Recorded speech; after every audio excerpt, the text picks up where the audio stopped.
এই নির্বাচন পেছানো কিংবা আগানো আমরা মনে করি না যে ওই অবস্থাটি রয়েছে যে সেটা হবে।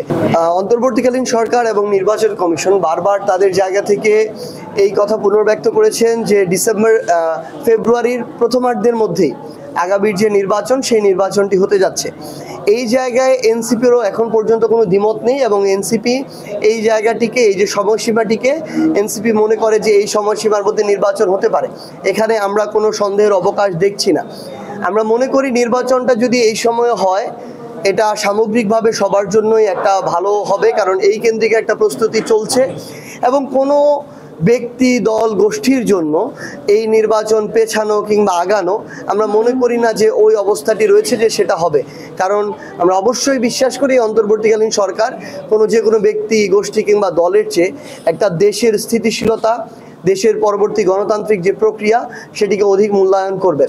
আমরা একদম শুরু থেকে এখন পর্যন্ত বলছি এবং এটা আমরা বলবো, আমরা স্পষ্টভাবে মনে করি যে জাতীয় পার্টি যারা এই 24-এর অভ্যুত্থানের পূর্ব পর্যন্ত যারা এই শেখ হাসিনাকে, আওয়ামী লীগকে বৈধতা দিয়েছে, তাদের জন্য কাজ করেছে, তাদের সুবিধা ভোগ করেছে, তাদের অবৈধ নির্বাচনের এমপি ছিল, মন্ত্রী ছিল, তারা প্রত্যেকেই ফ্যাসিস্ট শেখ হাসিনা, ফ্যাসিস্ট আওয়ামী লীগের এক একজন দোসর এবং এটার জন্য তাদের প্রত্যেককে বিচারের আওতায় নিয়ে আসা উচিত।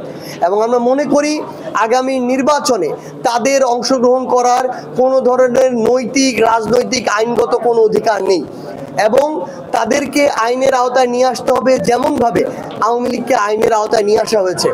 এখনো তারা এই কথাগুলোই বলে যে তারা এখনো আওয়ামী লীগকে নির্বাচনে দেখতে চায়। তারা এখনো এই কথা বলে যে আওয়ামী লীগে যারা তাদের দলের হয়ে নির্বাচন করবে তাদেরকে তারা মনোনয়ন দিবে।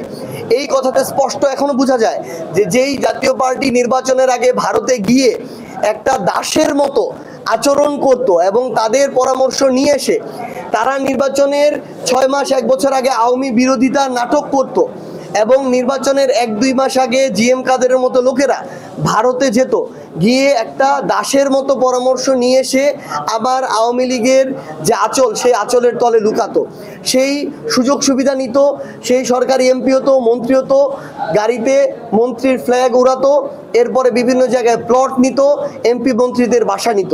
এই সকল সুযোগ সুবিধা নিয়ে যারা এতদিন আওয়ামী লীগকে লালন পালন করা, সুযোগ সুবিধা দেওয়া, সামগ্রিক কাজগুলো করেছে, আমরা মনে করি আওয়ামী লীগ যা তারাও তা। সো তাদের অবশ্যই বিচারের আওতায় নিয়ে আসা উচিত এবং নির্বাচন কমিশন এই জায়গায় জুলাই অভ্যুত্থানের আকাঙ্ক্ষার সাথে স্পষ্ট প্রতারণা করছে, তাদেরকে নির্বাচনের সুযোগ দেওয়ার অংশগ্রহণ করার সুযোগটি দিয়ে। এবং আমরা আমাদের জায়গা থেকে স্পষ্ট করে জানাতে চাই এটা এনসিপি কোনোভাবেই তাদের জায়গা থেকে সমর্থন করবে না।